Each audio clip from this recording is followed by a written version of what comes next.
Hi, I'm Leanne from Global Media Networks with Julie here with the market update for today. So Julie, how did the market perform today? It was good, Leanne. It was a lot better than yesterday, I can tell you that. The ASI only declined 11 points, finishing on 5,682, while the MPI finished on 4,909, which was 16 points down. And the market turnover compared to yesterday? Well, the turnover was pretty good compared to yesterday. Yesterday's figure was only about 800 million. Today's figure was 1.3 billion rupees, which wasn't bad. And who dominated the market turnover? Well, Leanne, the dominant share today was Acme, and that one came in at 385 billion rupees. That was 29% off the turnover. And of course, it performed well the previous day. That's yesterday.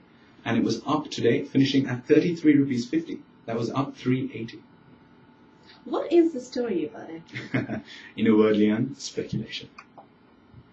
Moving on, who among the other gainers? Well, Swarnmal Finance led it off as well. Along with Acme, the story there again is speculation. I have to tell you that. It's been going upwards in a downward market. But Autodrome was up there, did well, about 9% up to close at 975 rupees and 60 cents. Regnis Lanka also closed at 359. That did well. Also, City Housing was up 16%, closing at 20 rupees and 80 cents. And SME Leasing rounded it off. That is the non-voting share. The normal share went down, but the non-voting share went up, closed at 60 cents a share, whereas it started off at 50. So a small movement is a big percentage gain. And who do we have among the losers? The losers, Leanne, was dominated by Greg. That is the warrant, which was due to close in this month. That was February 12th. The company requested an extension. Unfortunately for them, the SEC released a directive saying that the share must stop trading in 2 days. So there was very heavy selling on that one. In fact, it closed at 5 rupees and 50 cents a share. That's down 50%.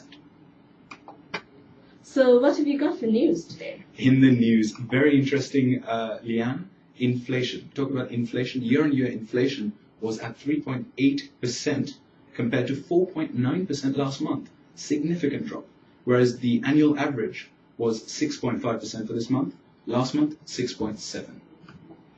So what is the story about the bulls on the plane? I was hoping you were not going to ask me about that one. All right, the bulls on the plane is quite an interesting story, Leanne. Not just the plane, I will tell you, first class. These bulls, now 8 of them, are going to be flown to Sri Lanka first class to begin an artificial insemination program. Now, the long-term plan here is 2,000 to 2,500 heifers are going to be imported into the country to try and improve the country's dairy industry. So, the bulls are in first class. Yes, I know you're struggling to get over that one. All right. So any one of y'all, watch out. If y'all get on that plane, have a safe flight.